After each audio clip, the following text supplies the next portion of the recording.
there is a reciprocal relationship between vitamin D and parathyroid hormone. What I mean by this is as vitamin D increases, shown by the black bar, parathyroid hormone, shown by the dotted bar, will decrease. The reason is due to calcium. Our body maintains a very tight control on our blood calcium levels. The body has two options to maintain blood calcium.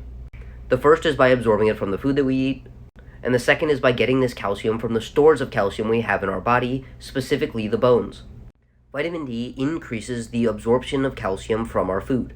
It also increases the reabsorption of calcium inside of the kidneys, thus sparing the calcium inside of our bones, because we can maintain our blood calcium by reabsorbing what is already there and by absorbing more from our food. With that being said, when we have low levels of vitamin D, our blood calcium may begin to decline and our body produces a hormone called parathyroid hormone. Parathyroid hormone subsequently increases bone resorption, which is the breakdown of our bones in order to increase levels of blood calcium. For the majority of the population, low vitamin D is correlated with high parathyroid hormone, and the replenishment of vitamin D3 through sun exposure or through supplementation typically decreases serum parathyroid hormone and can decrease bone breakdown. Understand that the vitamin D measured on a blood test is 25 OHD, and there is a percentage of the population that will have high blood levels of 25 OHD, but will not have reductions in parathyroid hormone. And this is extremely tightly correlated with low magnesium status, meaning if you have high vitamin D, but you still have high parathyroid hormone, it's likely because you do not have an adequate intake of magnesium.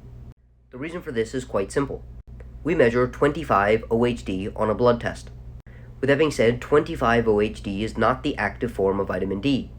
The active form that regulates calcium absorption is 125 OHD. And in order to convert 25 OHD into 125 OHD, it requires the functioning of an enzyme in the kidney that also requires magnesium. Therefore, in a state of magnesium deficiency, we may have high levels of 25 OHD, but still be low on the biologically active form 125 OHD.